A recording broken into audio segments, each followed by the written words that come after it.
carry you. Ah, so sweet. The breeze move up, like a breeze on the water. So gentle, moving through the air, so simple. Me feel the warmth with the flow natural.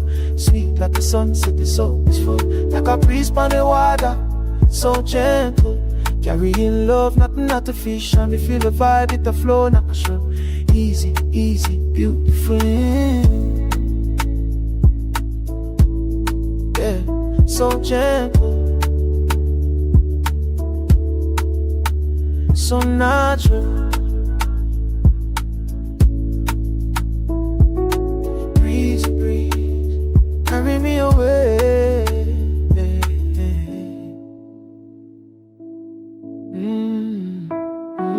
Peaceful, easy now.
One, two, 1, 2. How about now?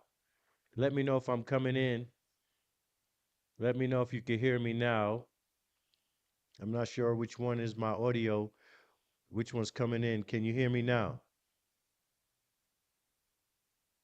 Can you hear me now? 1, 2, 1, 2, 1, 2. I think I'm coming in now. How about now? How about now? Let me know what's up before I get going. If you can hear me, I would really appreciate a thumbs up or somebody saying what's up. Ah, thank you, my man. Ah, I'm not here alone. I'm not here alone. It's nice to have somebody watching your back until I get a full staff or a production crew, somebody sitting on the other side of the camera. I gotta fly it alone. But thank you for letting me know. And since you're here, man, let me get this going. I'll be back in 2 seconds. And the subject matter.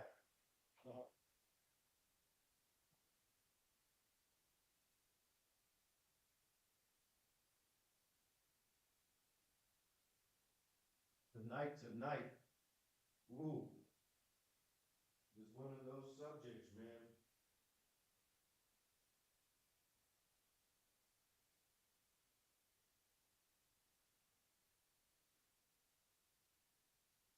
Welcome once again. It's Ron Raphael. To one of my favorite places in the entire world, and that's 16 floors up, 6,000 feet from sea level, in the most beautiful place in the entire world. One of them, anyway. As you all know, wherever I am is one of the most beautiful places in the world because I choose to do that. And I hope you have the same sentiment that wherever you are, because you take it with you, you can't run from you. So hopefully you and where you are is where you decide to be, and it is your most beautiful place in the world. Here I am once again in the beautiful Republic of Nairobi, Kenya. Specifically, on the borderline of two cities, Lavington and Kilimani, a stone's throw, as I said before, from Kilimani. And a beautiful place, man. So much so that, I don't think I'll ever stop having this euphoric love affair with my muse, which is the country of Africa, this beautiful place. And tonight, what's up, everybody? Thank you, man. Can't hear me? Yeah, we can hear you now. Great. Giving me a thumbs up. Uh, Fugazi, what's happening? I know that name from somewhere. So, yo, it's crazy, man. A couple announcements before I get going while people are chiming in.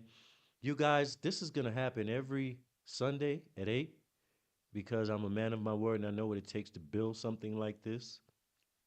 And on Mondays, we are intently discussing the 30-day blueprint, the pipeline under which I got here, the technicalities, the things you go through, the ups and downs, the cultural norms, the adjustments. That's what I talk about on Mondays. But tonight is a Q&A, and as you see, the conversation is centered on this subject here. Yeah. Talk about this. Easy now. We need to know what's up when we're coming to Africa. We need to know what's up with the dating scene. I know it's taboo.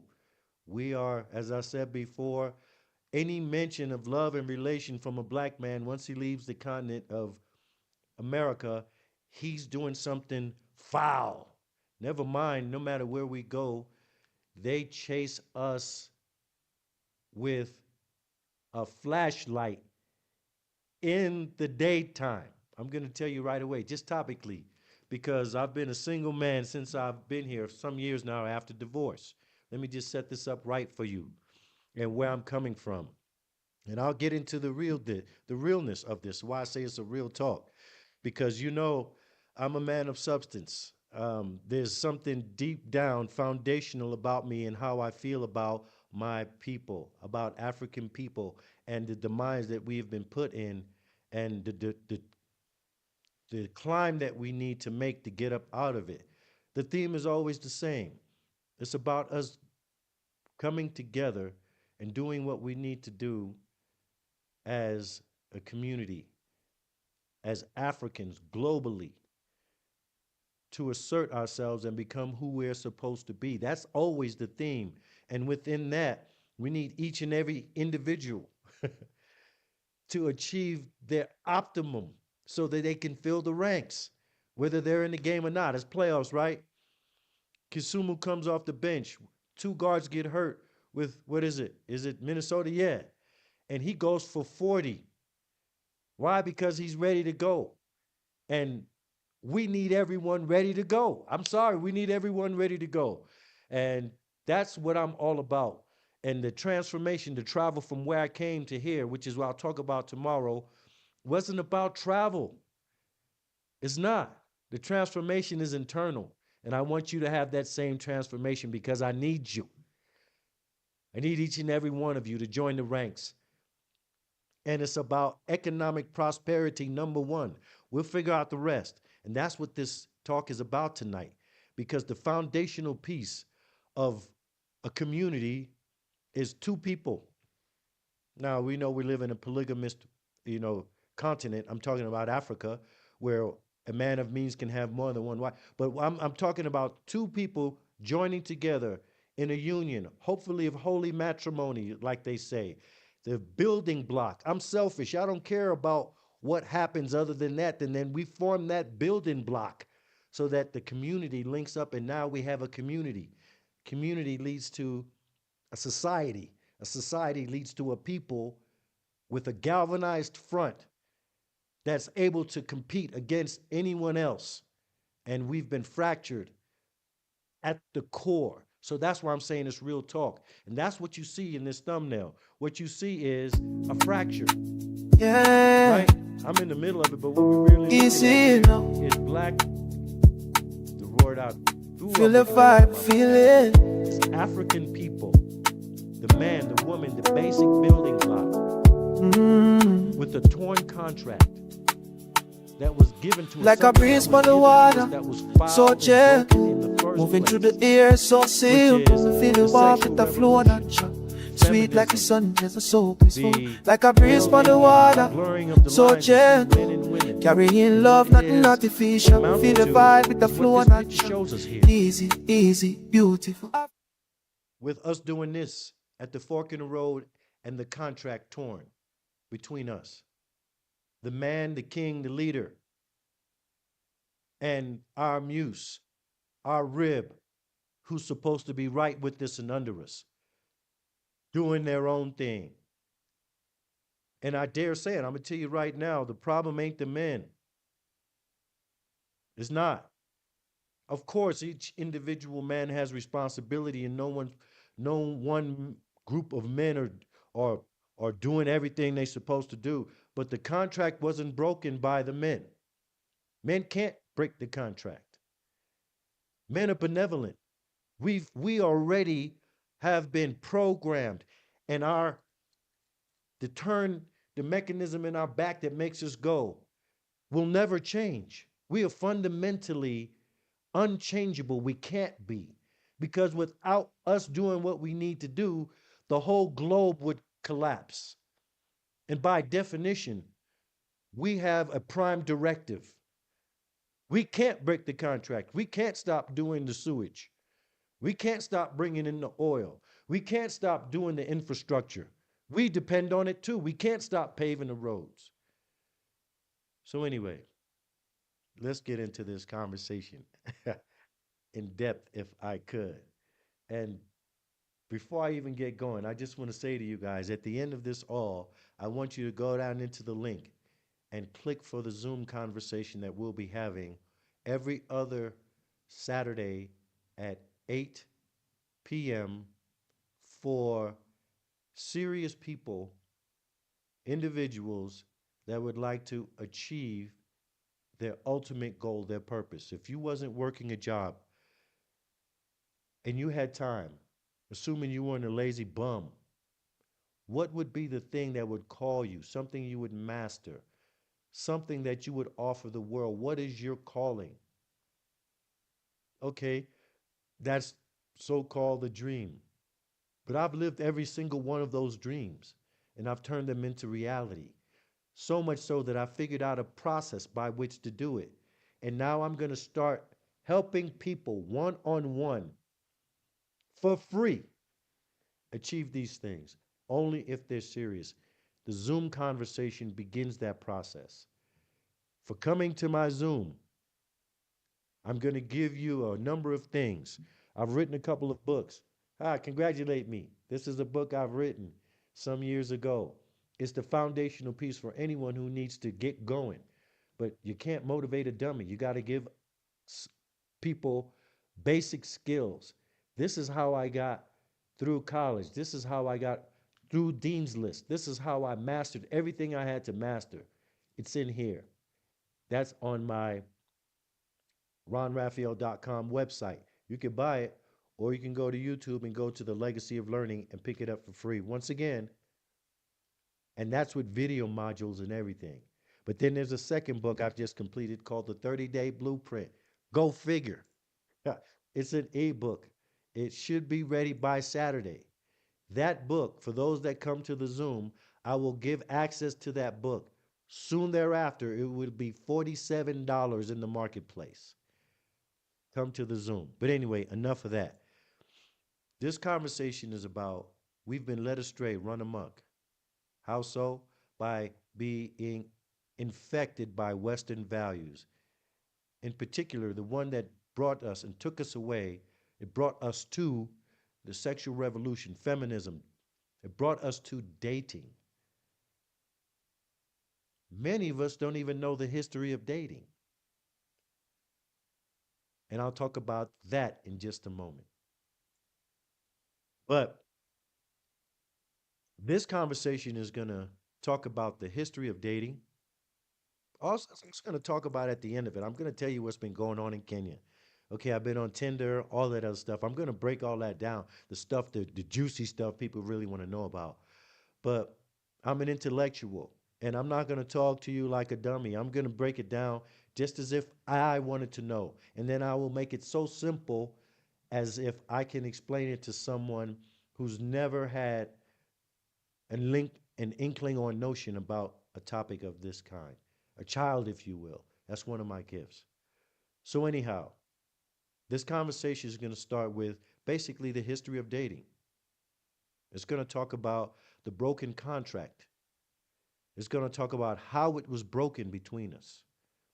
It's going to then section off into a talk directly to the women, a talk directly to the men. I'll sum it up, and then I'll do a case study. I'm going to go into Tinder, and I'm going to pull up a couple profiles random and tell you exactly what's going on with dating in this modern world. And it's not just Kenya. So if you think you could leave where you are, come all the way over to the seas and find a perfect relationship here. Sorry, fellas, and I'm talking to the men. Why? Because the global problem persists for women, just like where we're from. I'm talking to if we have men from the American continent listening, but men here as well. There is a scarcity of men everywhere you go. It doesn't matter if you're in Belize, women are saying the same thing. They're complaining about the man and how the men are behaving and that there aren't enough. Can men come? You go to South America, same thing. Anywhere you go, and you know who is at the least available, especially for the counterpart? African men. And when I say African, I'm talking about African men all over the world, whether in the diaspora or not. We are, and we need to stop identifying otherwise. We are African. Our forefathers are African. Okay? We just happen to be from the American tribe now, or the St. Lucia tribe now, or the, I don't know, Dominican tribe, or the Puerto Rican tribe, or the wherever we are, and we have this skin, we're African. We're just that tribe where we are there now. And that's how Africans identify themselves. We are the most sought after and the hardest to get commodity for women on the entire planet. And that's everywhere. And that's here in Kenya as well. So, yeah, great news. I know, great news. Ladies, if you're listening, I know. I'm going to confirm it. I'm sorry. It's true. You can't leave America and do like a guy and come here. And, now that I'm in Kenya, now I'm going to find that provider male that's going to, jump in and be the man I need him to be. They're scarce here too. And in fact, the economy is so depressed, you're going to be taking care of him, even if you find a good man, because you're going to, by definition, be making more than him. Sorry, ladies. I'm just going to break it to you. Just the quick tea on that one. All right. So, what's up to everybody who's just come in? Truly, Madul, Maduli. Cool name. I like it. Uh, and yeah, I appreciate you guys jumping in. So anyway, this is just me just giving the preamble, the pre-talk on the real talk, and waiting for people to come in. I have the ability. I can actually talk for 2 hours, an hour and a half now, 2 hours, without a script. So, but there is a script. I do prepare diligently for every conversation, for every content piece offering. I owe it not only to me to represent me, I owe it to you. You know what I mean? And if I start watching somebody and they're about something, you know what I mean? And I'm putting my time in and I become an avid watcher and their program is tight. I know it's tight because they're putting in work behind. That's how I know. It's only one reason for it to be that tight. And so I'm doing the same and I'm doing it for you. So anyway, dating in Kenya. You guys are ready? If you're ready, somebody say what's up to me. If anybody's listening, somebody say, yo, I'm listening. I'm ready for the breakdown. And I'm ready for us to start. If you can hear me. And good thing I had someone early on tell me, hey, man, I couldn't hear you. My microphone wasn't plugged in.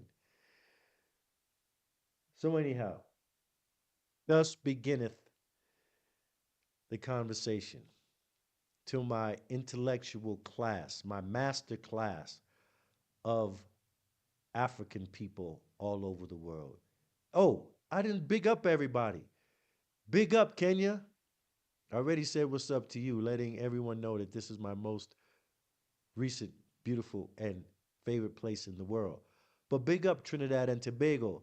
I'm Trinidadian. Yes, I am. Mother and father were born there, and I was conceived there, but born in the United States.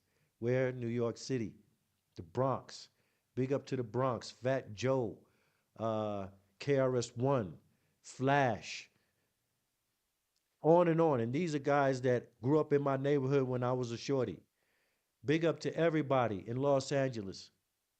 You know I love you guys. Big up to the rich culture of hip hop music, sports.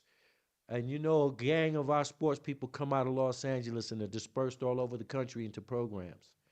Big up to my alma mater, Long Beach State, Inglewood High School, Harold Miner, Paul Pierce.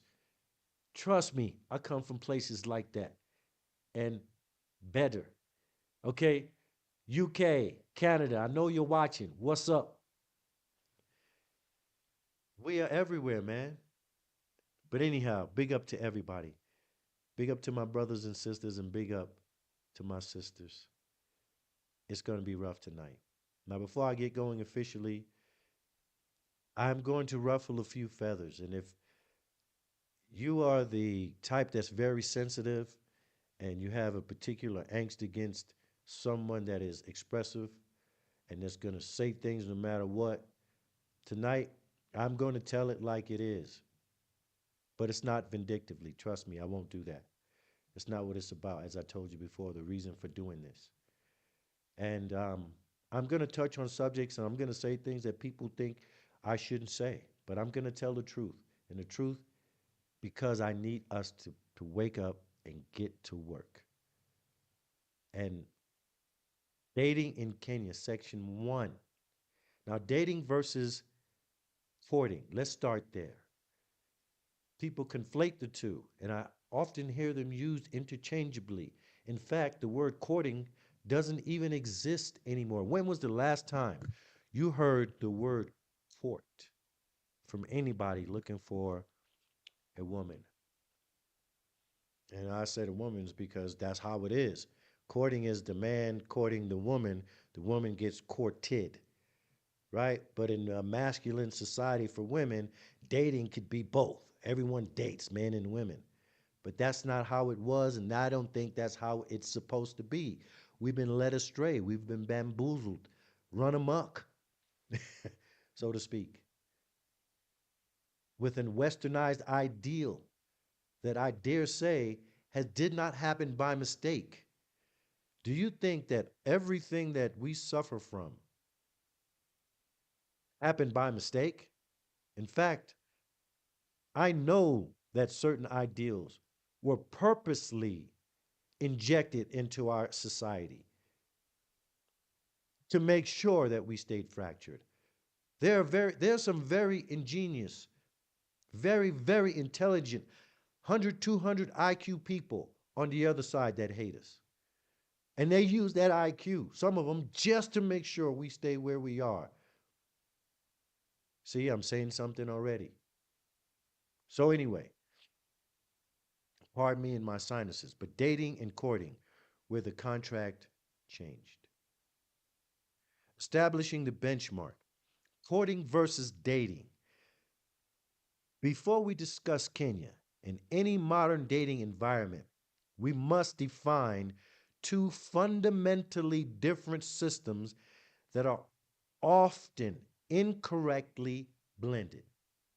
Courting, traditional framework. And we know what that is generally, right?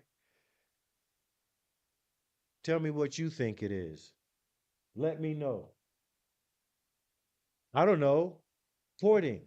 You show up with some flowers to Mrs. Johnson's house and Mr. and Mrs. Johnson's house because they have an eligible young woman that they've been watching, that they've been holding on to, keeping in the house, going everywhere with either the big brother, the sister, the mom.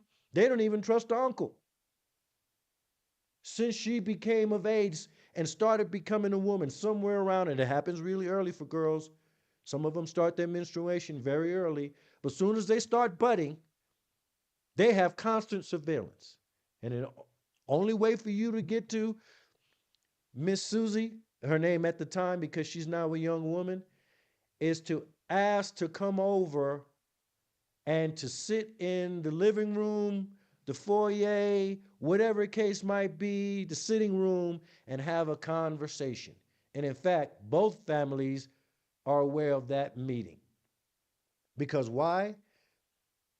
There are parents that are raising eligible boys and making sure they have the foundation they need.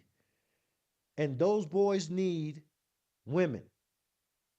And so they teach their boys how to be gentlemen.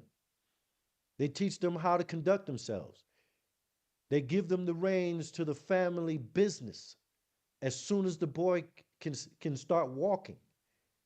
Why? Because he needs to be prepared to lead a family and become the economic source and the leader of his tribe. That's the basic foundation of that, right? So, this is rooted in pre 20th century order and family mediated and community observed systems, oriented explicitly towards marriage and legacy. And no matter marriage is the craziest thing. It doesn't matter what woman you talk to, from the woman that is working in the brothel all the way to the boss chick at the top of corporate America. No matter what they've been through, what they've sacrificed, oh, they want to be married. Every woman does.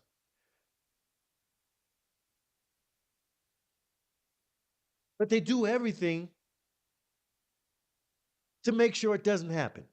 But anyway, we'll get into that. But the idea of marriage is a woman's ideal. I don't know who invented marriage, but it wasn't a man. I can tell you that for damn sure. You know what I mean? That's something I didn't research, but I shall at some point if it ever is a question that needs to be answered. So, oriented explicitly around marriage, that's what courting is for. You take your eligible young people and you put them together. A good family, two good families, start another good family. By the way, as I said before, this is the basis of the foundation of a community, a thriving, strong community. That's the building block. I don't care about their love and all that. I could care less. It's nice if you have it, but we have a bigger charge at hand, which is creating a community. That's our job as people, as a galvanized African people. We are supposed to be creating communities, and communities, unless they've changed something, start with a family unit. So emphasis on chastity. Uh-oh. I said the buzzword, reputation and suitability. Reputation, chastity, and suitability. Reputation, the man, the woman, both having a good reputation. Chastity being on the side of the woman, and suitability being that on the side of the man. He has to be suitable. He has to be prepared for the job. Courtship was less about emotional exploration. Remember, I just said that? I just said it. I don't even know. Who cares about love? It was about alignment of values, roles, and families. Guess what happens if everybody adheres to that in a community and everyone is following these rules of chastity, reputation, suitability, and they want to align along values, roles, and ah, it sounds like an unstoppable force, an army of people working together that look at each other and can either buy something from him, provide a service for her. And guess what? By the way, my son is old enough. Oh, you know, I've been, how old's your daughter? Great. Let's put them together. And so now my family's money and your family's money form an even stronger union with these two that come together. And now we have another strong unit that we put in together. Come on with me, man. Hear me out. We've been given a foul thing to swallow, and we're running around with it like it's the thing to do. So historically, in societies across Europe, Africa, and the Caribbean, a woman's sexuality and reputation were closely guarded. Didn't I just do I need this script? I'm just having fun with you guys. Not merely as control, but as part of the structured pathway to marriage and lineage continuity. My family name means something to me. I'm literally saying that. My name, just to hear my name, last name has value. Where has that gone? Ron Raphael, Mr. Johnson, Mr. Leroy King, Mr. Sean Cash, and these are people that I know, friends of mine. Either you have a respectable name or you don't. Your name should mean something to you. And this is the reason why. They've convinced us that it doesn't mean anything anymore. We no longer aspire to that. So dating, modern framework of dating, emerged in the early 1900s, particularly in the United States. Ah, go figure that the devil himself invented dating. And I mean it when I say that. Why was it invented?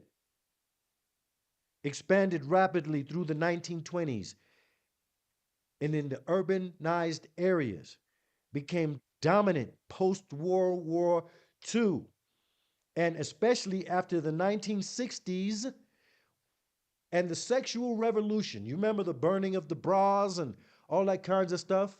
Do you know prior to that, there was no dating? Dating didn't exist as a pervasive thing for people to do, in particular for women to do out of wedlock so that they can explore their sexuality, their freedom, their experimentation. Basically, to allow women to have sex without marriage. That's it in a nutshell. That's dating. The thing you say all the time and you don't know what the hell you're using it for. That was dating. Dating was invented so women can join the workforce, it was the masculinization of women. And the conundrum they had, which is, I want to be like a man, but at the same time, I still want to get my cookie itched at the same time. They wanted to do both.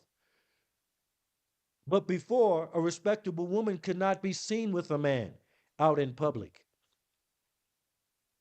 Because why? What were we talking about? Why? Because of, oh, here's this word again, chastity, reputation. She could not afford to lose her value as a marriageable woman. And her name attached to her dad's name was important. You ain't going out here running the streets not with my last name. Are you with me? Okay. So in comes the 60s, where now it's full blown acceptable for women to enter into relations with men, not for the purposes of marriage, even though these same women still want to get married. They want to have both. That's the culture we have today. The sexual revolution, the driving forces behind this revolution I'm referring to, the industrialization, men and women interacting outside the home. Do you know that there was a clear separation in society? That men went certain places, women went certain places. And they were not to mix. The women had their side, men had their meetings.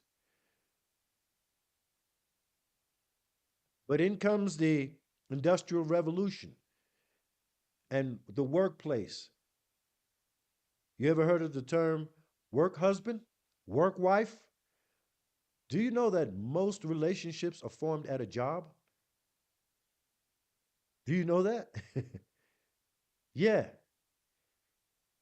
Women entering the workforce, rise of consumer culture, restaurants, cinemas, leisure dating, cultural shifts following feminist movement.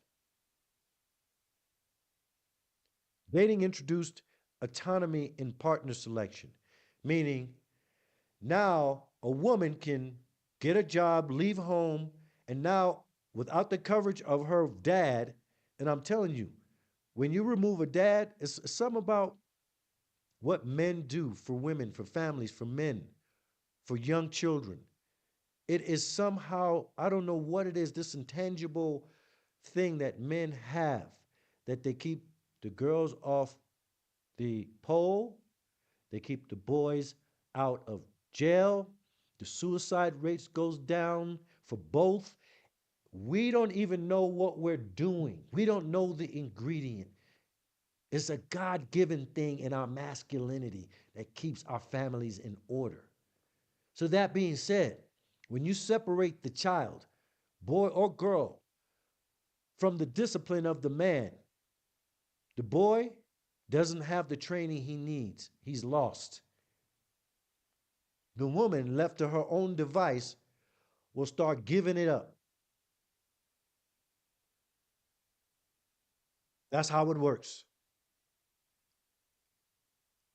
So, dating, reduced family oversight. No one's watching you where you going. There's no curfew. You ain't leaving. And where have you been? In fact, I pick you up. I bring you home. You ain't leaving wherever you're leaving and coming home without a transition with the dad, the brother, the uncle, and even them. You got to watch. That was section one. Section two of this part is the contract between men and women, the traditional model. At its core, traditional union was understood explicitly or implicitly as a contractual exchange of roles and responsibility. Thus, this thing you're looking at here. That's why I showed this. Yeah, Contract. It's torn. easy now. This is what I'm talking about here, the contract. And at its core, a traditional union was understood. For women, their part of the contract was chastity before marriage, commitment to family and building and nurturing, a preservation of dignity and public reputation, because your woman represents you. I know these days, don't tell me what to do. Who are you? What's up? No, actually, what you do affects the man that you're with. It doesn't happen the other way around. When your woman's out of pocket, it looks bad on the man. When the man's out of pocket, it looks bad on the man. That's just how it works. And the last thing, alignment with a man's leadership and provision. And I got to comment on that later on too, as I sum it all up and tell you about the current dating scene, the things I've been through, and the quick scour through Tinder, so I could let you guys know what's up, the fun part of the conversation after I lay the true foundation. For men, the other half of this contract that I'm talking Yeah, easy now. the man had to be a provider. How come we and everyone knows what we're supposed to do? Women have this uncanny thing about telling us what we supposed to do, but then ask them their role. But everyone knows to tell us what to do and how to do it. We're ingrained with it. Why? Because the system is lopsided in favor of the female. She gets to tell us what to do in this new system, which is you need to be a provider, and we do. We also need to protect, and we will. We need to problem solve. There's four P's. The only two they like to hear about is to provide and protect. We also problem solve. That's our job as men. That's how our brains work. The last thing we're supposed to do is be a procreator and a lover, and not just in the bed. Not That's not what I mean. I mean agape love, the love that you provide that covers your entire family, your wife, your children, and your extended family. It is our job to provide that type of love. Our four P's are to provide, protect, problem solve, and procreate. If you didn't know it, now you know. This was not random. This contract, it was a mutual dependency structure designed for survival, community, and order. We're out of order. Where the model began to shift. And I'll start moving quickly through this. Modern society, and if you have any questions or comments or anything you need to say, I'm watching the chat, man. Jump in and say what's up, or if there's something going wrong or something has happened, please let me know. I'm I'm doing both at the same time. Where the model began to shift. Modern society altered one side of the contract, primarily through expanded female independence in education, employment, financial autonomy, and social mobility. And these are the same women that want traditional men. Ladies, this is for you, it's not for the men. And if the men don't know, they've been feeling it. They know something's wrong. No matter what. Ha- Sidebar. Have you ever heard a woman take responsibility, full or part responsibility, for her role in messing up a relationship? Never. It's always the man's fault. Even the dynamic they created in dating and feminism and burning the bra and becoming independent and making their own money. Do you know it's still your fault? It's our fault for giving up half our money. Yes, that's what happens when half the population jumps into the job market. It reduces the money by half for each person that's making the money. Going to hit you with everything. These are material advancements. However, the tension arises when modern independence, the only type of material advancement that did was for corporate America and the consumer um, culture of what you might call it capitalism that dominates the world now. All it did was is put more money in the people that consume the most. And that was the plan. When they looked at the metrics and they saw that women, even without a job, living in a family with a single provider, spends 80% of the money in a home, still to this day. So, guess what they do with their money? They spend it on whatever they want to spend it on, mostly frivolous things. And then they still come home and ask the man for his. My money's my money, your money's my money. And it was a clever, ingenious thing to do.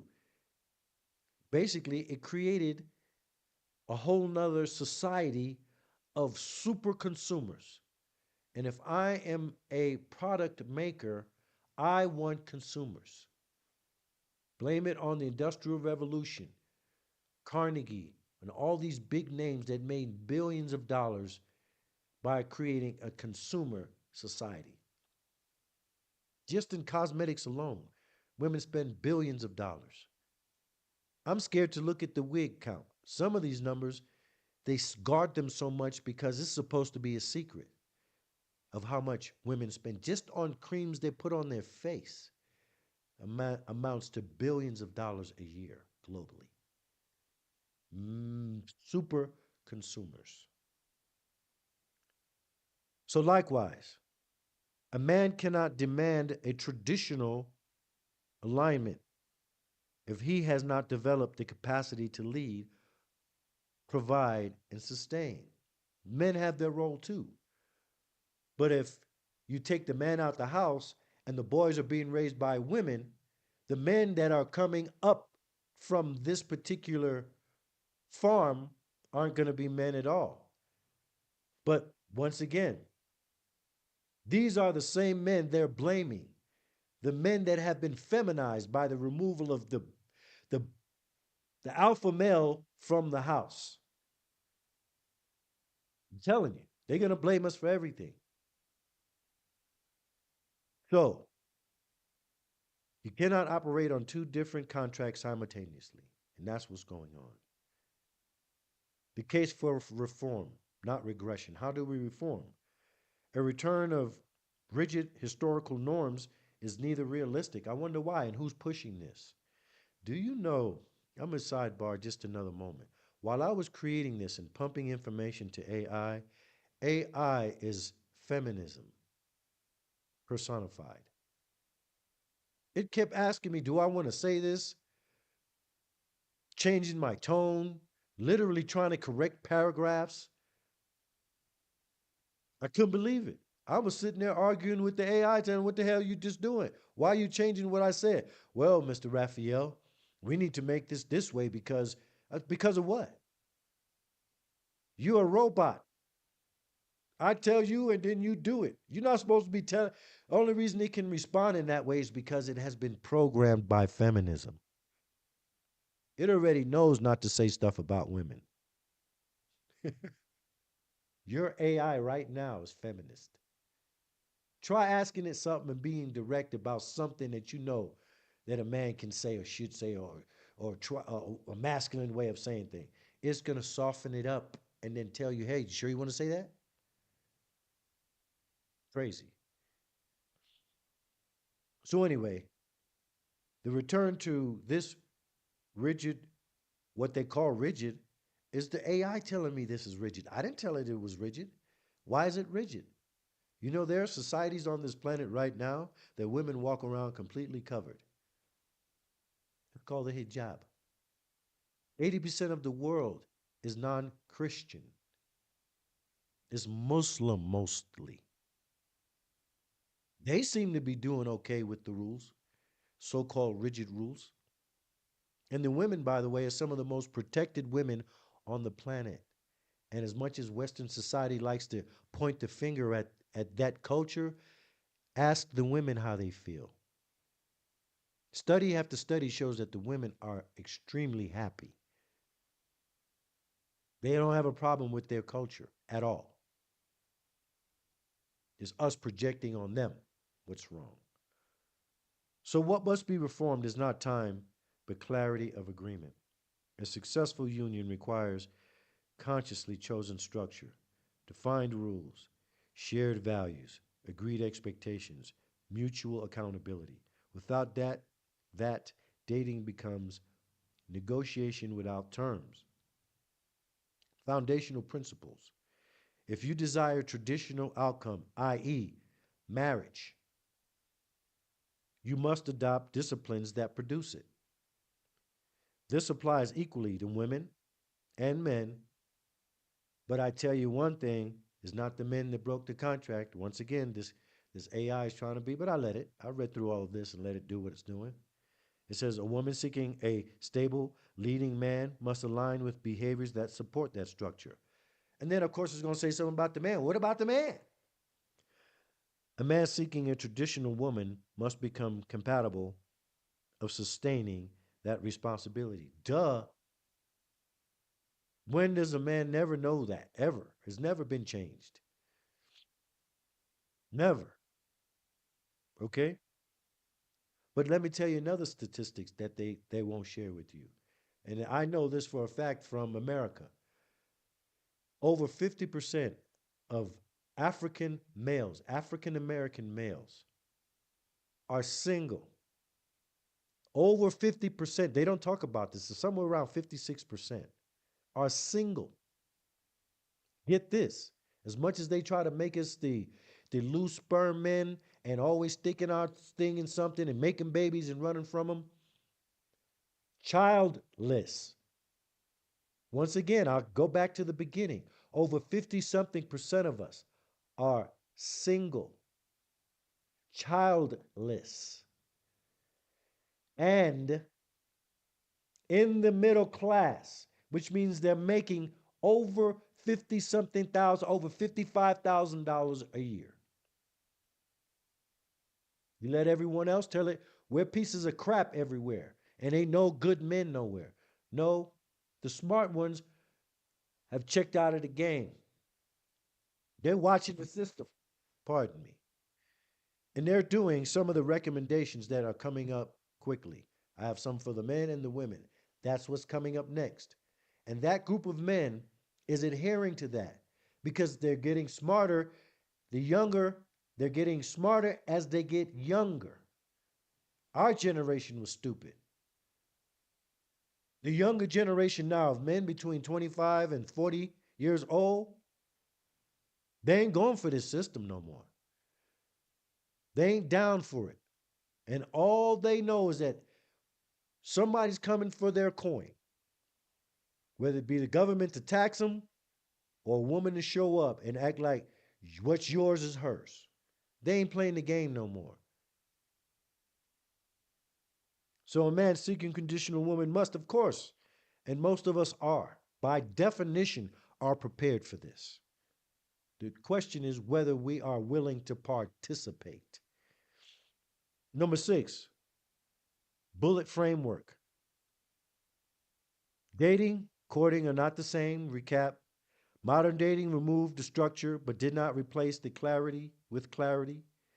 Traditional relationships operated on a reciprocal contract of roles. There was a contract. And misalignment of expectations is the root of modern relationship instability. Transition. Now that we've defined the original contract, let's examine how and where it has been broken in today's dating environment. So here we go. The system evolution, the role misalignment, and unclear expectations. It's almost as if there's this thing to try to figure out how to create a new system. We don't go for hundreds of thousands of tens of thousands of years, tens of, and eons doing one thing and then decide to stop and then act like something else is better. There was nothing wrong with the previous system, and that's the one we need to go back to. I don't care what no one says. They're BSing you. If something has been working for thousands and hundreds of thousands of years for humankind, and then the contract was broken, why are we not going back to what was working? Why are we trying to figure out a way to keep some of the broken parts and use them in a new, or put them back into what was? That's not what we're supposed to do. We have to go back. Period.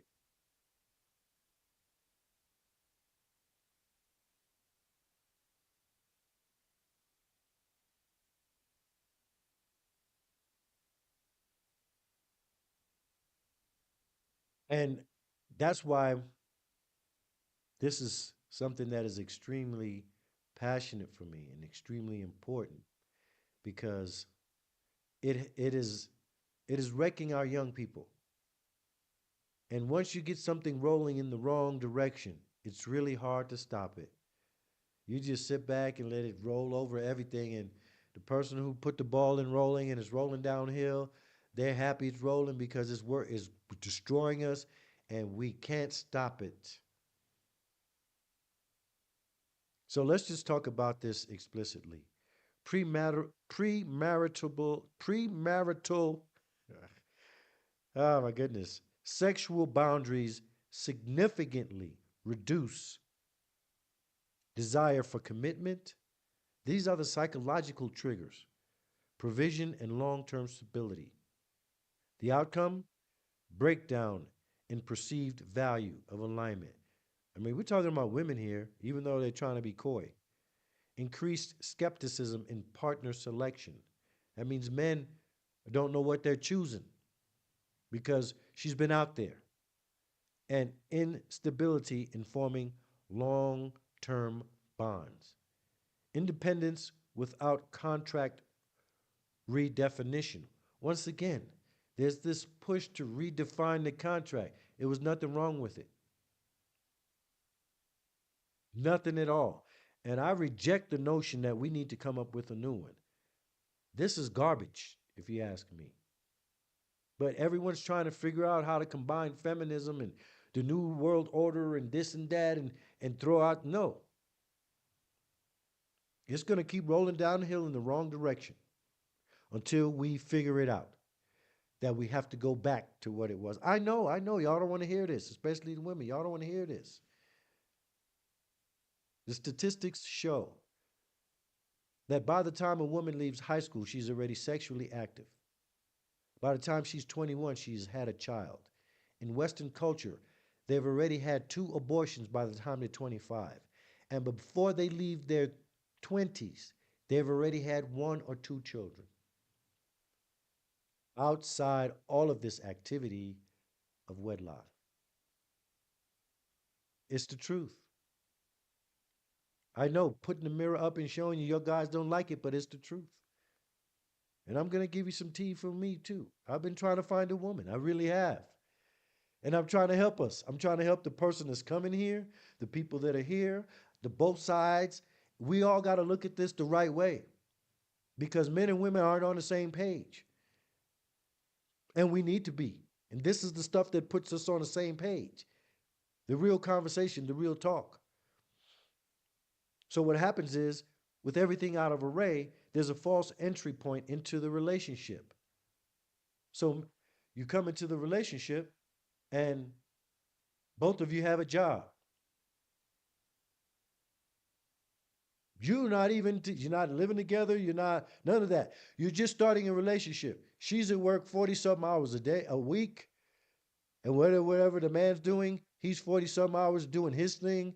You can't even build a relationship until the weekend.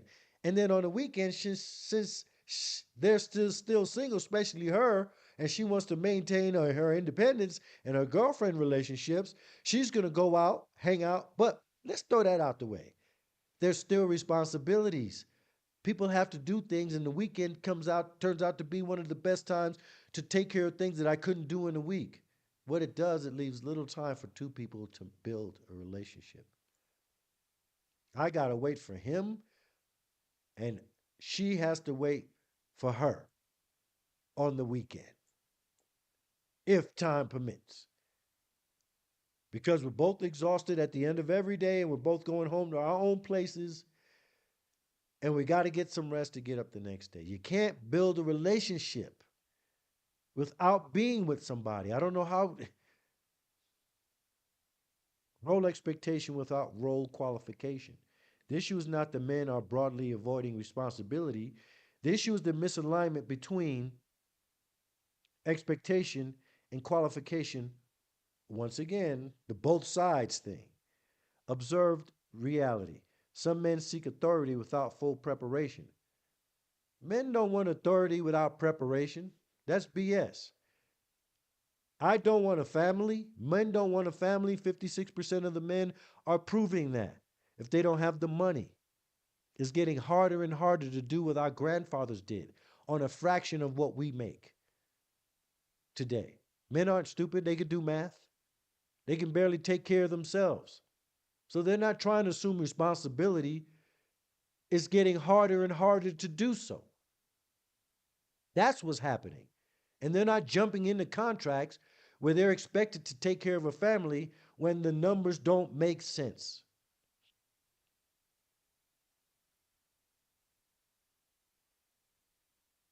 Courting was replaced by dating, to sum this up. Structure was replaced by freedom, but expectations were never adjusted. I don't know what adjustments you could make to that. What adjustments you make to that? If if courting is out and dating is in, what adjustments do we make? You know, the number one question women ask me when they meet me is, do I have a family? They are actually asking me as if it's the thing to do. And women will ask the exact same question like robots. I don't know if they know it. They're not unique. They're not special. They all do and say the exact same thing time and time, no matter what. It's almost like someone put a chip in their head and they don't know what they're doing. Or they all sit down and agree on the playbook. I don't know how they are repeating the same thing. Do I have a woman? Do I have a wife? Do I have a woman at home? Meanwhile, these are the same women that have body counts. But my answer to them is this: no, I've been waiting for you my whole life. Of course, there are other women that I'm vetting. Of course, there are other men that you're entertaining. That is the environment of today. So, in closing, you cannot use a system designed for exploration and expect it to consistently produce commitment. Oh my God, I want a man that is honest.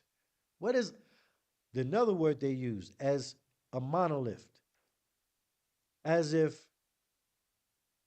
is a preoccupation with the honesty of men, as if women don't lie. It's the craziest thing. You meet a man, and the first thing you want to tell him is you need to be honest. Okay, I want you to lie. I mean, of course, we all value honesty. Why is it being brought up all the time? I don't get it. Well, I do get it. It's because men have choices and they're exercising those choices.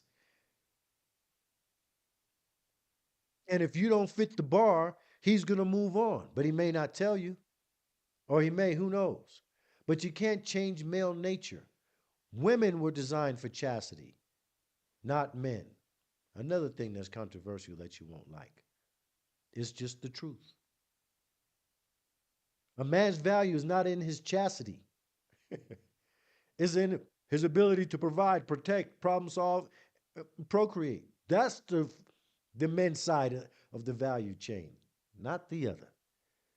Are y'all listening? And y'all hear me? I'm having fun tonight, but hey, man, I just gotta tell y'all, man, it's just the real deal. So what's up, sweetheart?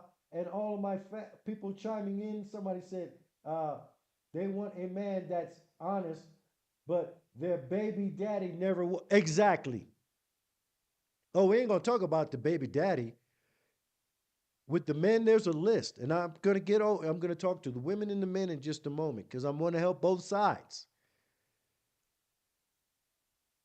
It is one of the rarest things in this common culture, even in Kenya, the motherland of all creation, with still tribes and association with the history of our people, to find a woman that does not have a child in her 20s.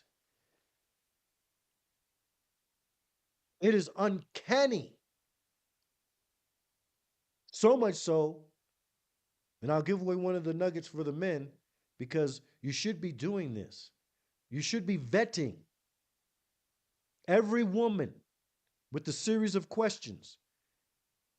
Of course, with cordiality. I don't mean, come at people crazy either side. I'm not even going to say that. That's not what I'm coming from at all. I'm just saying you do have to ask certain questions. Stop looking at the nyash and skipping over everything you're supposed to do structurally to find a woman. Stop it. That's why I said in my short today, women, and this is the lighter side of it, don't carry before you marry. Actually, you're not even supposed to be having any sex. But I just left it there. Okay, maybe that's unreasonable. It's going to happen. But at least don't carry before you marry. And two, men, walk away. Say no. I know she's beautiful. I know. But you're 10 times more powerful as a man to yourself and to society, to God and everyone else, if you stay on your course and you don't get bumped off of it. Say no. End the night early. You go home. It's nice meeting you. Guess what? You know what? I'm leaving. The bill is paid. Enjoy your coffee if we had coffee. I got a meeting, or I have some paperwork to do, or I have to work on my podcast. I actually have to go on camera. Build those things into your schedule and your system so you don't meander aimlessly and you do have things to do. So, back to the summation of this conversation. And now, and moving on to, I'm speaking to the women. Ladies, I love you. You're not going to find a more loving and caring group of men on the planet than black men. Studies have shown it. You know who knows it? The other women. That's why they come after us. They know that we are more prone to spend time with our children, doing homework, doing our daughter's hair, showing love, playing sports and video games with our sons. We are some of the most loving parents on the planet. We rank number one. The black male does. You don't even know who you got. So focused on the negative stuff that's been pumped into your head. Speaking to the ladies, own responsibility for what you've done, whatever it might be in life.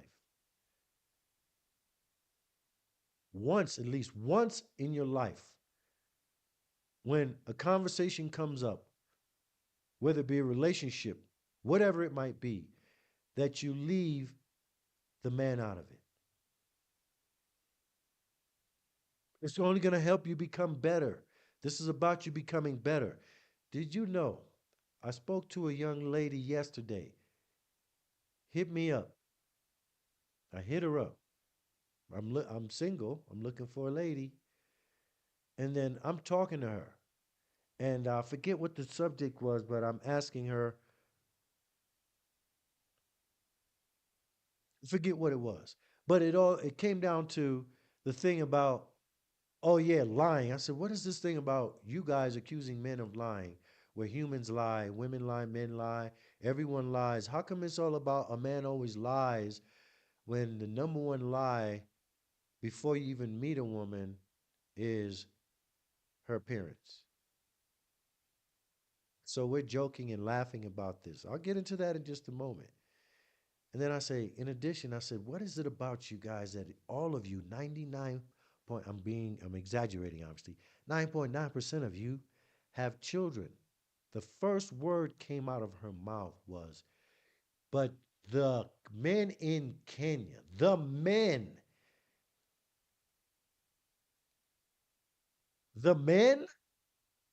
there are over 50 forms of birth control. The men, you lay down with him. This is your cookie. You gave it. You participated. You. But when the child shows up out of wedlock, it has nothing to do with you. It's the man. Women have more responsibility to prevent pregnancy than the man does.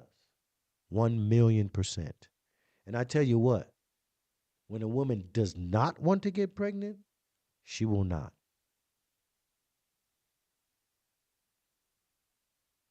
Point blank. It's not the men. Your body, your choice. All the way up until responsibility comes. Dating in Kenya. It doesn't matter where you're dating.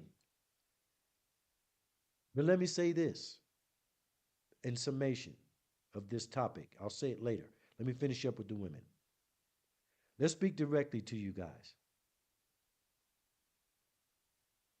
Marry before you carry. Chastity as discipline and signal to the man you want. You want the high man that makes all the money, that travels the world, that can pay for everything, sponsor your trip, this and that. Keep your legs closed and you'll get him. He's searching for you. He can't find anyone. The consequence of deviation for women, still talking to you. If the sequence is broken, if you do not stay chaste, reserve yourself and your value for your husband, and do not get pregnant.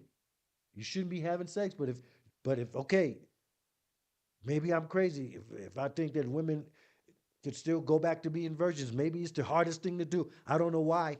But anyway, the children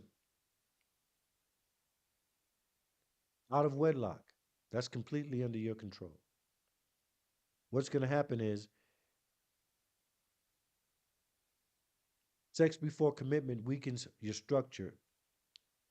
Children before marriage destabilizes the foundation of our community. You actually have a responsibility to our community, not just you. And I know you can't tell women what to do. They're not part of the community. Do you know Ice Cube was fighting when Trump was elected previously for a platform to present? Because he said, "Hey, if he's going to be president, I might as well talk to him."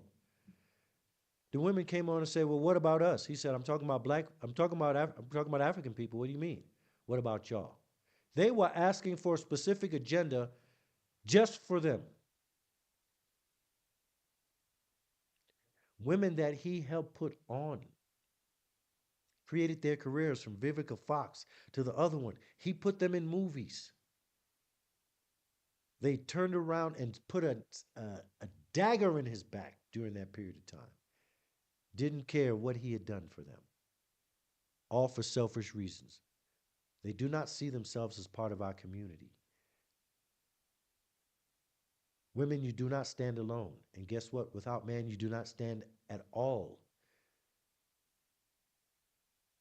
Guess what? You take care of men, you take care of everyone. We are benevolent.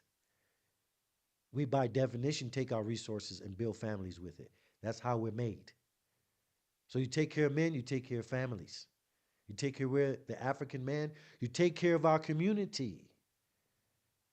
The lioness knows that. You take care of the lion, the alpha male, he protects them, the range, they hunt in and all that. That's why they protect him and take care of him and treat him like the way, because his function.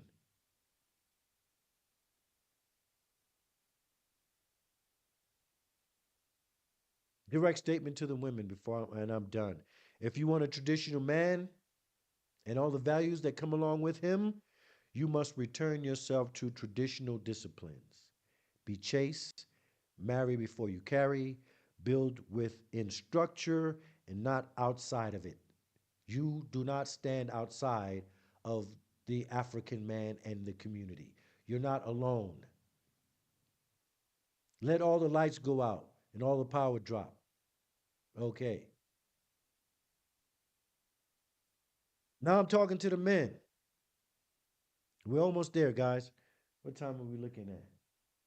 Okay, we're coming around the horn, and I'll be there in just a moment with the tea for you guys. And thank you for hanging out, man. And thank you for the people still rolling with me and rocking with me. You don't know how much it means. Every week it grows. First first night it was 5. The second night it was 56. It's just growing, man. And I'm gonna be here to grow with you and it. And thank you for being my first people to hang out with me. If you don't know by now how much I care and how much it means to me to do this for my folks. Anyway, men, now that the requirement is stated without ambiguity, let's turn to the man. Because structure requires leadership, and as much as it requires discipline. The point is this: stand on your soldier position. Do not give in to this feminism. Do not be gaslit. Do not be talked too funny. Don't allow it. Don't allow them to feminize you societally. Don't allow it. Our people, the very thing we need is dependent upon men holding the line in that regards. We have to do it, which means we have to choose to not participate in it. We have to go through periods of droughts because why?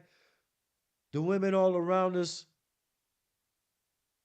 are only trying to get in our pockets. They're not trying to serve us. So in my pockets, just like they have what they call standards, My standard is around my wallet. Put your wallet standard up against whatever standard they got. Keep it in your pocket.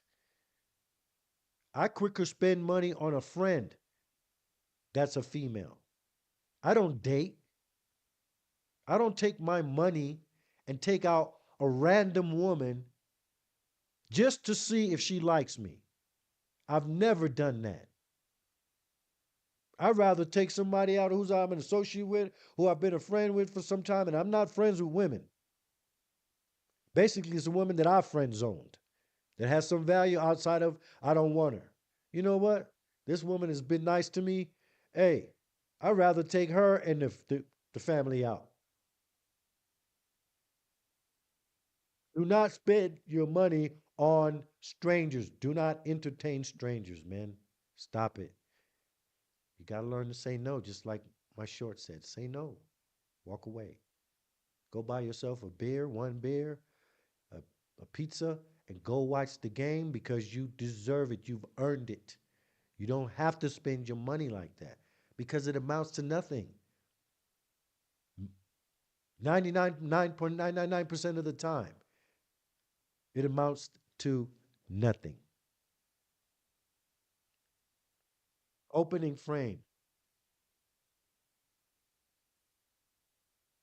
Men have to realize that the supply has changed.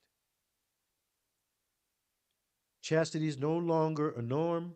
Dating culture has replaced courting. As I said before, men wake up. And I'm repeating these things. Sexual experience prior to commitment is common.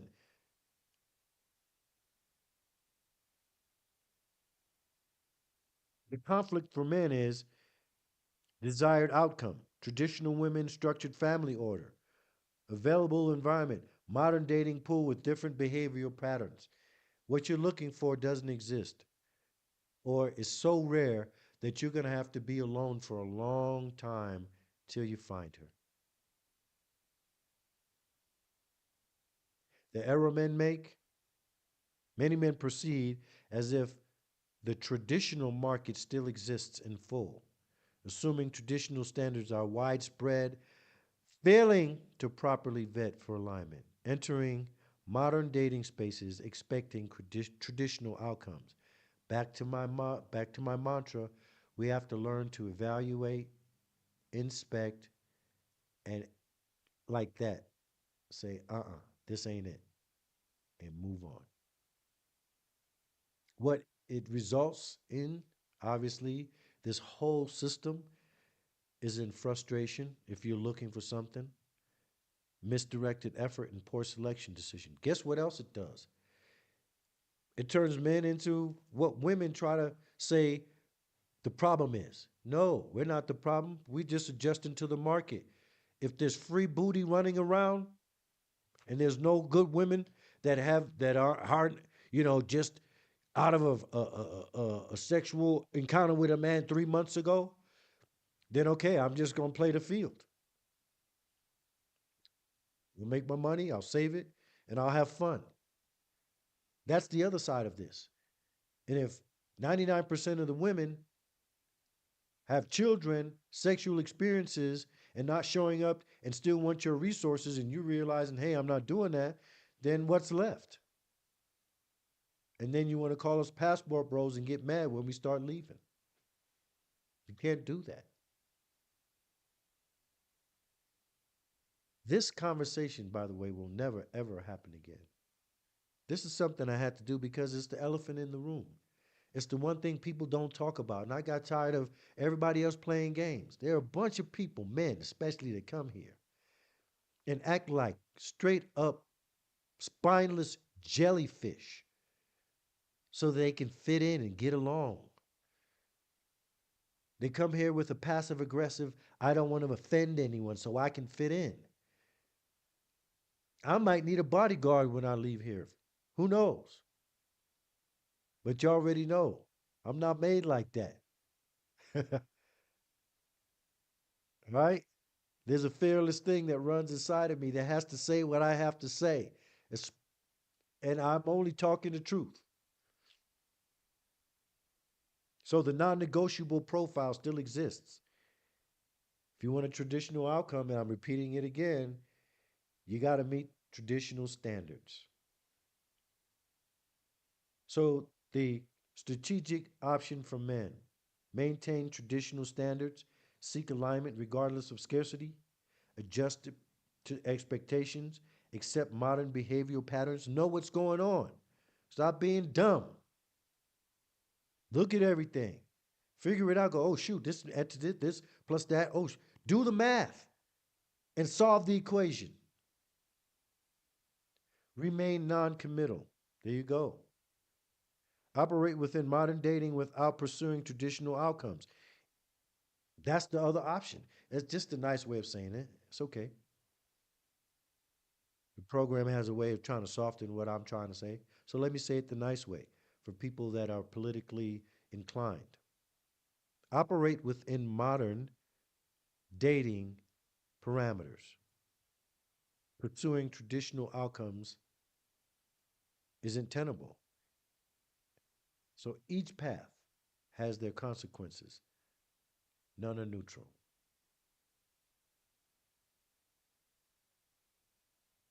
So this is taking something out of me, man, but I had to say it. You know what I mean? Reinforcement of bullet anchors. So now for both men and women, what's going on now in Kenya? What's going on now in Kenya? I'm going to sum it up. The society has been so constrained economically, Africa in general, they've been keeping us poor.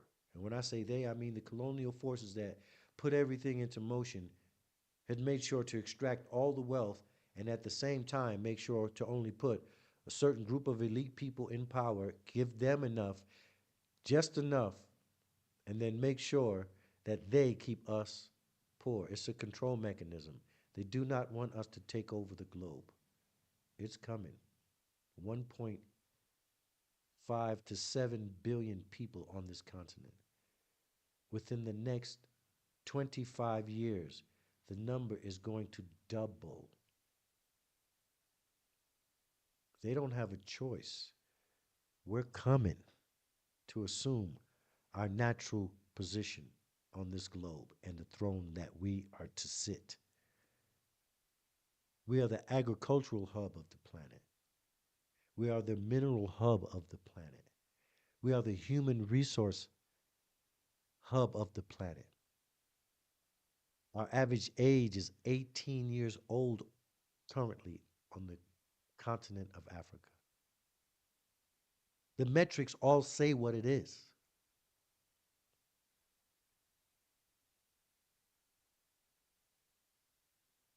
We need to prepare ourselves for the entrepreneurial jobs that I'm talking to you, people that come from the diaspora, whose God has blessed with opportunity outside for education, access to resource, access to technology, all of these things. We have a job. And that's why I say this isn't about this and that. And it's one thing always.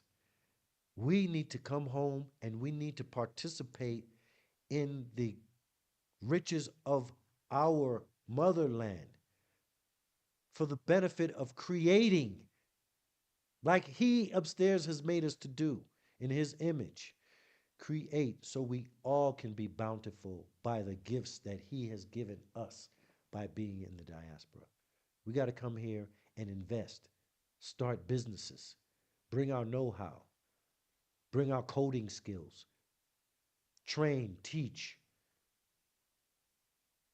build infrastructure, improve on mechanisms and designs and things that are here. Transportation systems, whatever you're into. Don't come here to retire.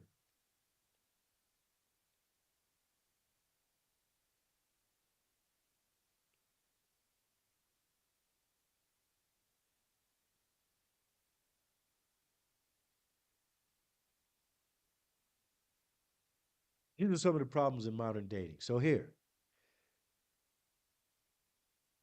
I'm in Kenya. So I go, hey, you know, okay, I've been married 17 years. I'm single. As it turns out, women like me from their early 20s and up. Sorry, ladies, when men get to be 45 and they take care of themselves and they were already kind of okay looking, it just gets better for us. It is true. I am a living testimony of that. 1,000,000%. You know who didn't let me know? You know who keeps it a secret? You know who lies to us by omission all the time? Westernized women. Yeah, well, I've never had a trouble. I had trouble meeting women, but I didn't know how much I appealed to women and how much women really liked me until I came here to this country. Women on a daily basis say what's up.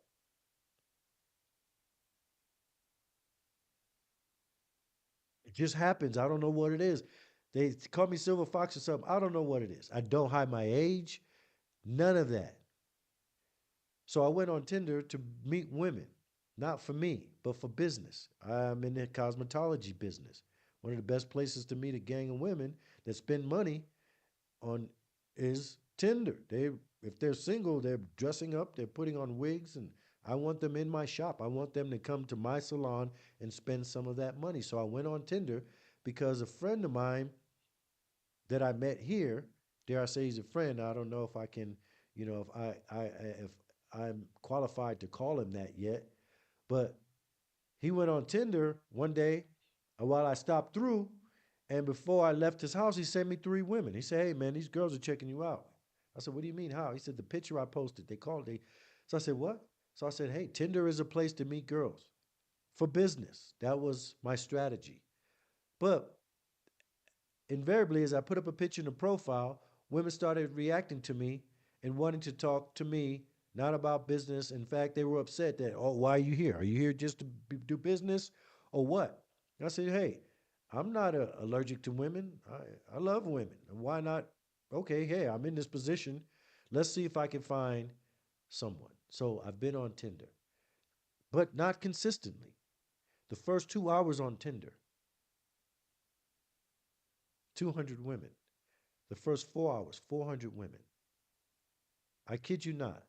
At this point, after 4 months of being on Tinder, four however months it's been, I have over 3,500 women that have swiped right on my profile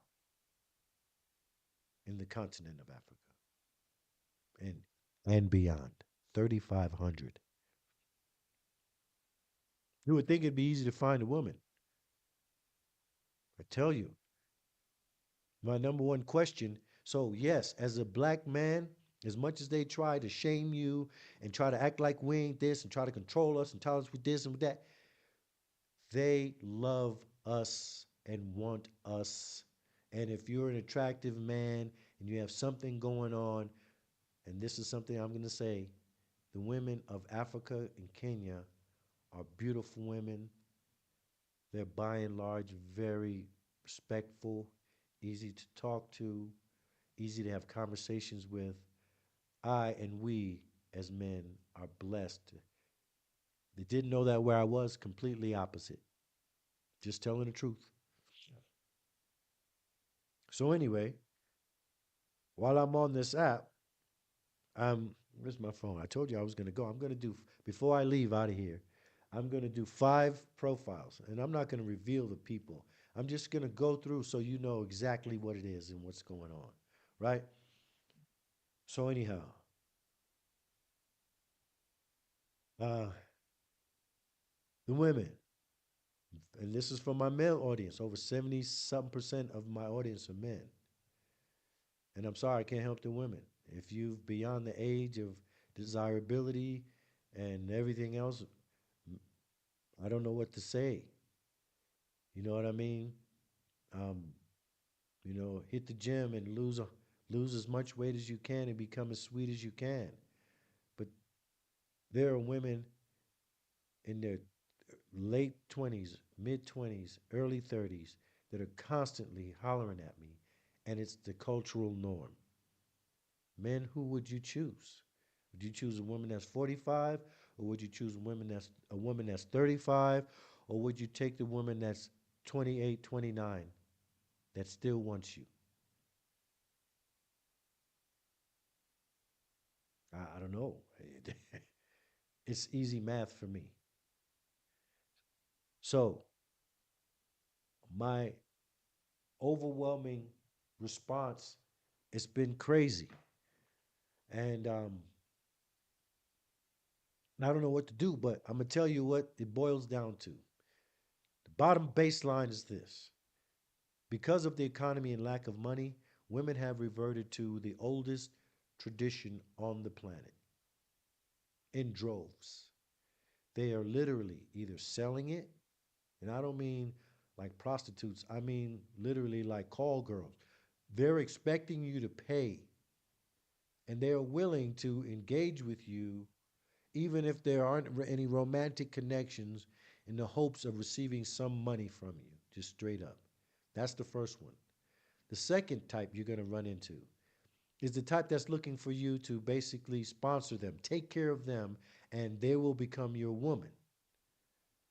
The third is the westernized, influenced, feminist type of female, which has found a way to make money on her own and really doesn't need you for anything else but masculine energy and sex. I call that the boss chick. Those are your three options mainly. Sorry.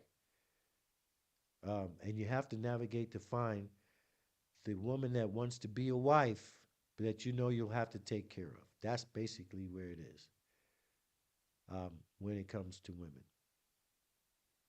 Bottom line. And on to the closing. And what I want you guys to do more than anything else is to achieve your calling. And that's both men and women, but we need men. Men blaze trails, they build societies. This African continent needs to be built. They need us. We are needed to do our job as men has always done throughout the beginning when we were put here by the Creator. Our job was to take care of the land, to cultivate, to grow. Our women were there to nest and nurture and take care of our offspring and rear the next generation. And together we work for our human and mankind and our prosperity together. I want us to get back to that again. And the way to do it is through work. And we got to work. And that's what I've been doing. I've been working, right? And on your behalf as much as possible, meaning seeing what's going on here and making sure when you come or can come, or even if you don't come, that you partake in the destiny of Africa. That's what I need our men and women to do and to become of one mindset in regards to that. So back to the fun and back to the tea. I'm going to open this app. I'm now in Tinder. Now, as I said, I'm going to check the who's how many has been talking to me. And last time I checked, it was over. I can't even vet or go over these. I wish I could. I wish I could pick the perfect woman. I wish she would stand out. So that's one. So I'm going to go to randomly women that present themselves. All right. So this is the first one, profile. I'm going to give you some eye opening revelations here, both for men and for women, really quickly. This one I've never seen before. It's not one that has selected me, nor I selected her. It's just a random woman. And obviously, I'm not doing the men. Y'all know that's not going to happen, right? Okay, I hope y'all know that. It's not going to happen. Okay, so here we go. And I'm going to, her name is Miss. One thing so I'm going to break it down to you really quick. Women on these apps are famous for putting up any name but their own. They're going to call themselves Miss, Queen, this, that, to an alias, a name that has nothing to do with them. Ladies, let me help you out. It turns men off. Why? Because it's a lie. The very thing you accuse men of doing. No, I don't want this. I don't want that. But let me explain it to you like this. If I go onto an app and my name is Ron Raphael, everywhere you go in the world, everywhere I've been on this planet, every person I introduce myself to, no matter where I go, from the hood all the way up to the boardroom, I've been the exact same person. And I dare you to find another name that I've ever used that's not mine. That's called a man of integrity. My name means something to me. That's why you hear me say it every time I start a live or you come on and watch one of my content pieces. Hey, what's up? It's Ron Raphael because my name means something to me. And I'm worth the name that I have. I honor it. And I want you to query it. It's ronraphael.com. I want you to go to the state of California and check the security bureau and see my license. I want you to see my insurance license. I want you to see my cosmetology license. I want you to see every my gun. I am credentialed, and you'll also find that I've never been in any jeopardy in any of those categories. I've never. I know what they say. Every black man has been to jail. I've never.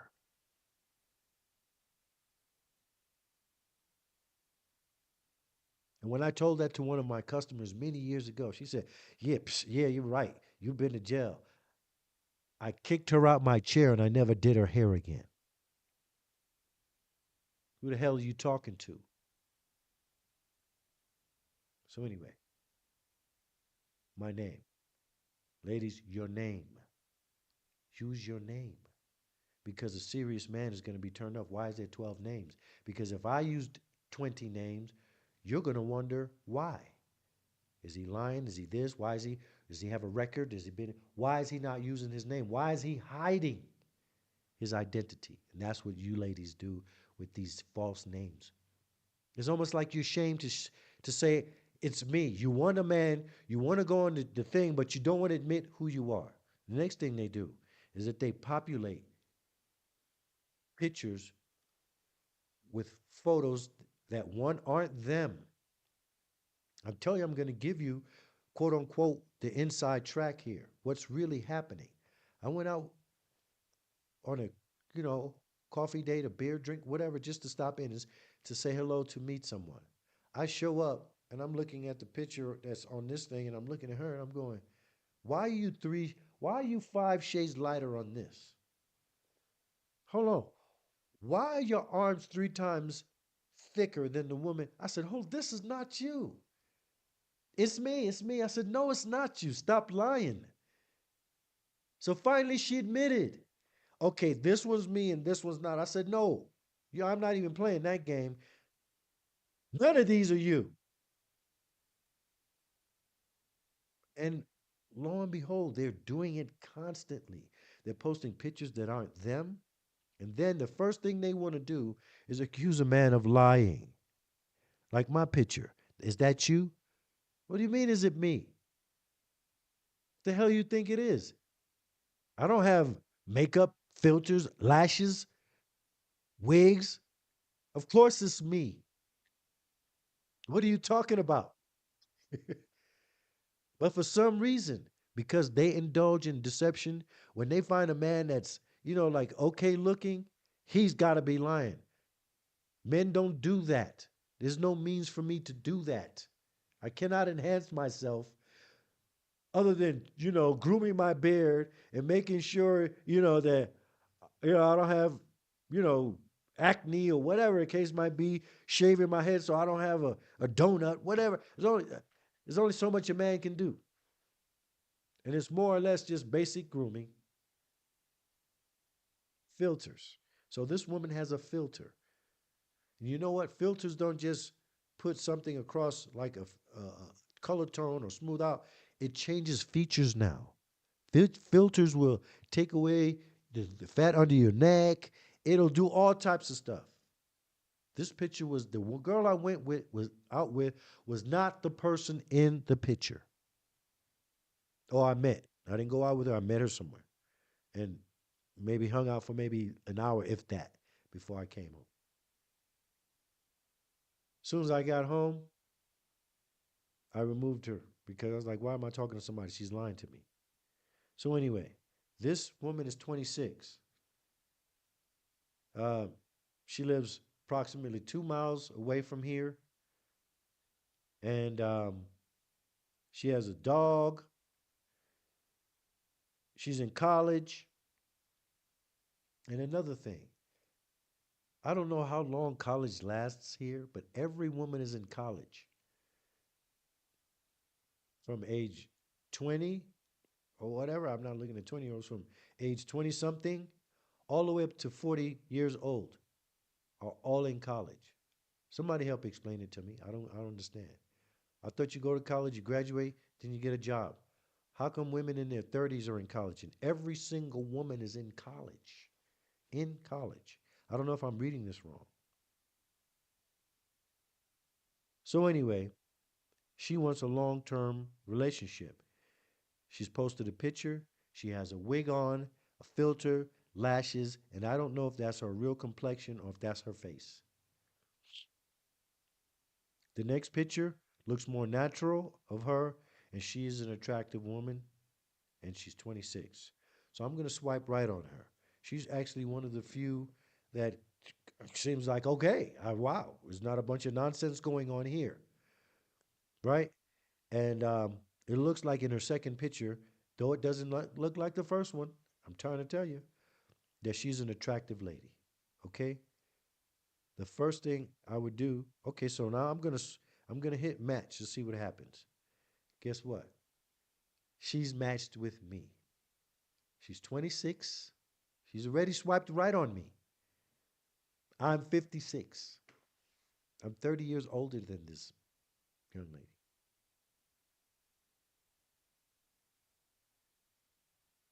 Okay?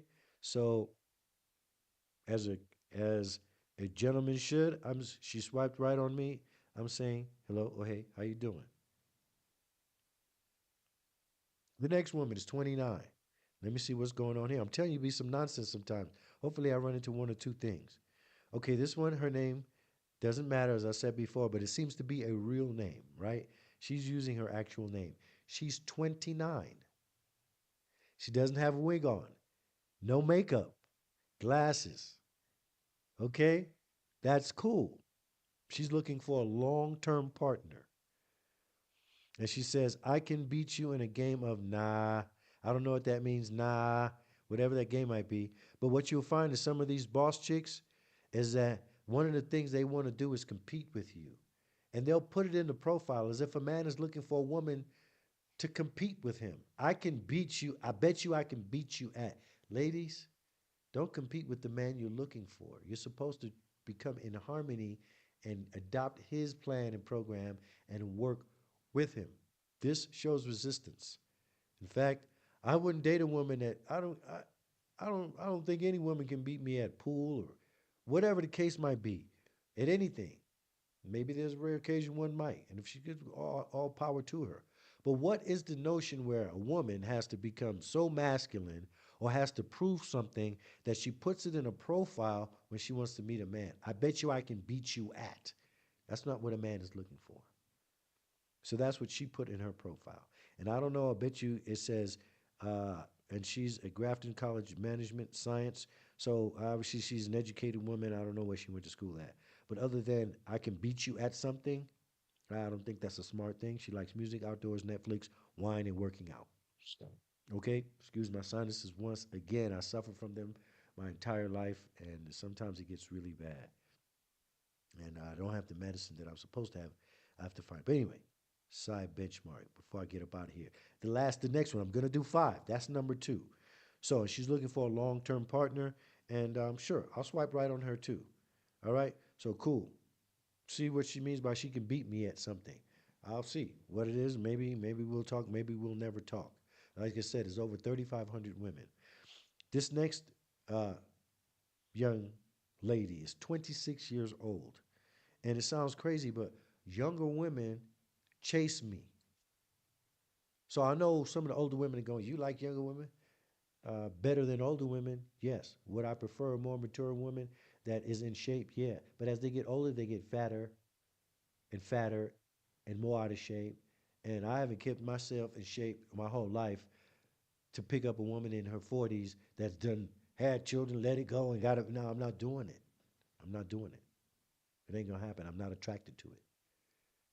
So you want me to choose the woman that's 35, 40, 45? Point her out to me. If she's in shape, I'd love to meet her. And I don't mean superficially either. So she's 26 and she's looking for a long term partner. And she says, I'm just a nice, chill girl looking for love. And she's 6 miles away from me. Majority of the women don't smoke. And she seems to be just a regular nice person. I'm getting lucky tonight, guys. There's options for you guys, man. This is good. This is good. I want you guys to find a beautiful lady. I do. Trust me, that's what this is all about. I want a beautiful lady to be found by you. And you guys start a family and you guys do something great here and put down roots and legacy. So I'll swipe right on her to see what happens. So she was cool. If that's this one here, okay, uh, has a name of J. I just say J because she's not saying her name, obviously. Okay, her pictures are braids and wigs. That's what they're going to give you. But primarily, she's wearing braids, which is nice and refreshing. She's looking for a short term to long term relationship. I don't know what she wrote here. And she says, if I had money, $1 million, she says, I wouldn't tell anyone. That's one of the, she wants a pet. She likes thoughtful gestures. She's a Pisces. Another good one. I'm not going to say no. I would like my son to meet a wonderful young woman like this. Hopefully, she's not up to no games, but they all want your money. They're still going to fit in those categories. Trust me. So anyhow, uh, let's see what's happening here. She's 2 miles away. I don't know why this is showing me um, just within a 5 mile radius. These single women are here. Two have already matched with me. This is the last one. Alima, Spicy 26. Okay. I wasn't supposed to read the name, but it doesn't matter. I'm not showing you the picture. So, anyway, uh, she's overweight already. She's wearing extensions. So that's cool. That's better than a wig. She's showing her boobs. Okay, so I don't know if this is the one, like the woman I'd be trying to hook up with. Uh, Wrong word. Trying to meet and make a wife based on how she's presenting herself, but she's attractive. And the other thing they like to do is hold the camera way up here when they have a belly. When they have a belly, they're either going to hold the camera up here so you don't see their belly, and they think men are stupid, or they're going to put their hand over the belly, cover it up, put the purse. They're going to put something in front of the belly. They're going to sit down, cover across they're hiding their belly. They do it in every picture, every single picture. It's the craziest thing. And the other thing they like to do is act like they're in the gym all the time, but got a belly. So anyway, this one, and all she wants is new friends. Ladies, men don't come to dating apps to be friend zoned. Doesn't make any sense. I didn't come to this app to find a friend, and an overweight friend at that. Friend means basically you get to use up my money and we don't have any romantic connection. Why would I want to do that? So her out the picture. Last one is 27. These are all I can't even find a woman in her 30s. I don't know. They're all 20 something. And there's a bunch of them. So this one, refreshingly enough, has no makeup on. She has lashes, and she is not wearing a wig. She just has her hair braided. Another thing, because they braid their hair so much, they pull on their hairline so much that a lot of these, over 50% of the population has a hairline that's back here. I don't know why they're doing that. Anyhow, braids and pulling back is a traditional thing. She wants a short term to open to long term. She's a happy soul. She's 6 miles away.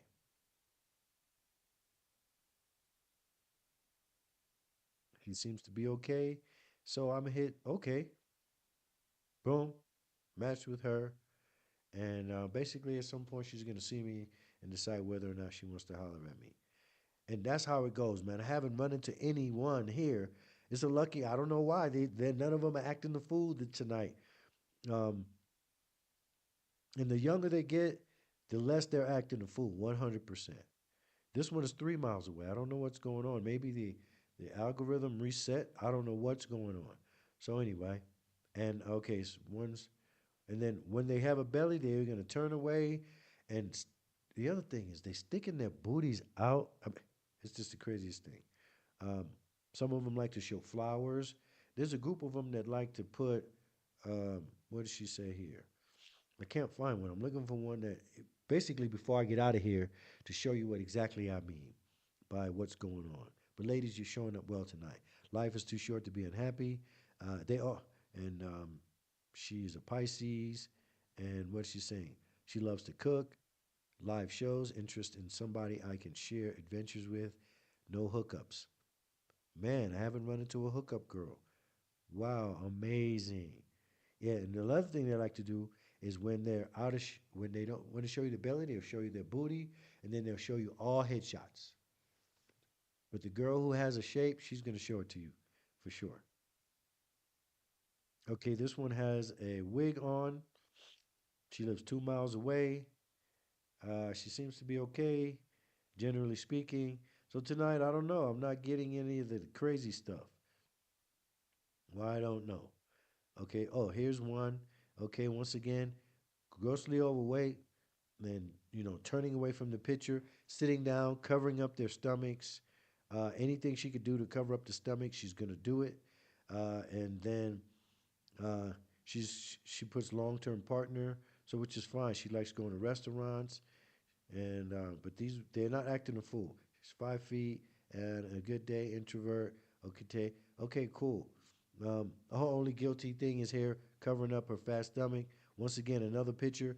The picture is her hand on her stomach, and she's covering it. She doesn't want you to see it. And to be 26 and have a stomach already, whoa, but young. Okay, so and then what is she singing? Hello, myself, I love. Hello, I myself love good moments, dancing, having fun, traveling, hiking, etc. I love someone who represents me and knowing my value, which is what? How does he know your value? And who will care and love me as I am, meaning no improvement. This is nothing women say, love me as I am. Okay, well, why don't you pick up a man and he starts at a certain amount of money and never makes more money in his life? Love him as he is. You're going to want that man to improve. So stop saying, take me as I am. That's ridiculous. No, you improve as he does. Or key, at least keep yourself up and don't degrade. But if you're already overweight, lose some. It's cool. Nothing wrong with that. So take me as I am, and want children. But I don't know what the deal is. She got a tattoo across her chest, and take me as I am, meaning she's obviously there's something about her that you would not find desirable, but she wants you to take it as it is. And another one comes up here, 29, not one over age 30, and this is the last one before I go. She wants a long-term partner. My name is X. She lives 13 miles away, which is relatively close. And she's telling me, after work, you can find me. I love myself. I don't know what even that means. Um, the fact that you have to say you love yourself is a turnoff. Why? Why does that need to be stated? Was there some point that you didn't? I mean, and what type of behavior did that end up in? If you know what I mean, what's wrong? Why you have to state you love yourself? And once again, a bunch of pictures with the angle covering up and missing where you want to see, which is the stomach. And obviously, she has a stomach that she's trying not to show. It's pretty obvious. Uh huh. So, not really interested in that. That kind of turns me off right away. So, if you got a stomach, show it. What do you think? I'm not going to see it when with me? I don't understand. So, anyway, another one seems to be another 26-year-old. Um, anything, she's covering up her stomach like this. And the next picture is of her turning around completely as if, how would you take a picture from your backside all the time? I don't get it. And then when men sexualize you, it's a problem. When it's time to meet him and he says, "Okay, come on by," or whatever the case might be, I'm not going to meet you. Well, all you've done is send sexual signals to this man, and then when he decides to meet you, you want to make sure it's at a public place, or well, you're the one who's been throwing all the sex, not him. Okay, once again, a stomach cover up pose, but generally speaking, she seems to be an attractive woman, and at age 26, so who knows? Um, And so let me see what she wants to do. She wants a long term partner, an African queen. Here we go with the queen. You're not a queen until you marry a king. Queens aren't just queens. You know what I'm saying? But anyway, uh, she seems to be a nice person. So anyway, that's good, guys. I've got 5 to 7 women in succession that weren't looking for a hookup, overly showing their nyash, whatever the case might be. So there are options here in Africa.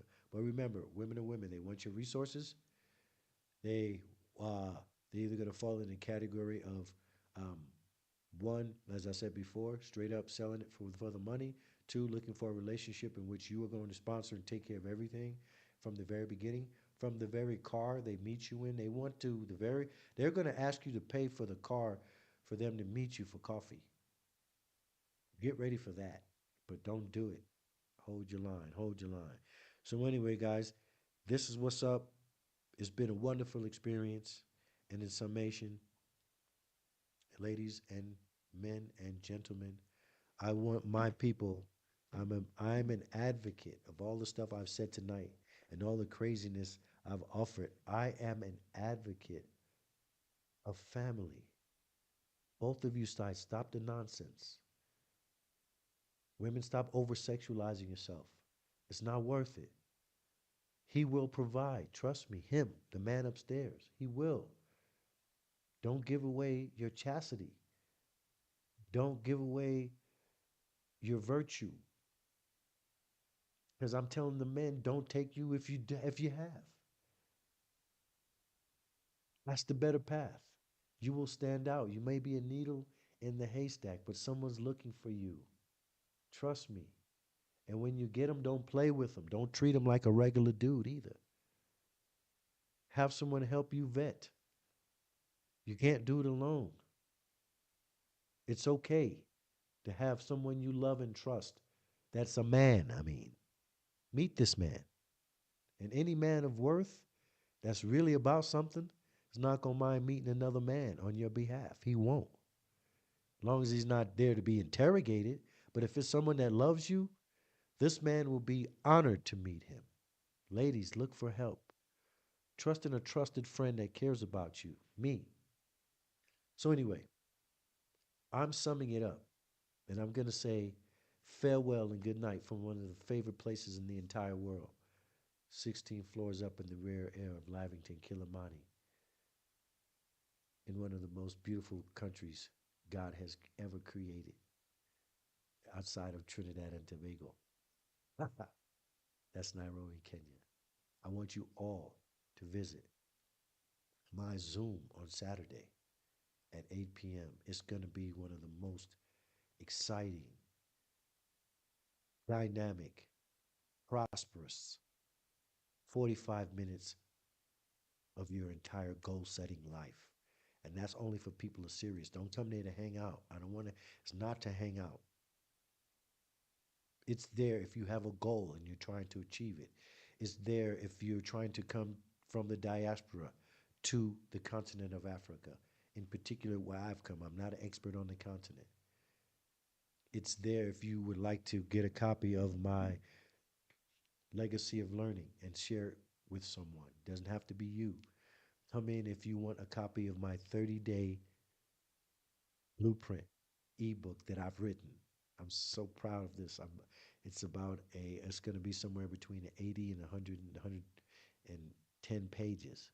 The manuscript is already written, and it's not about coming to Africa.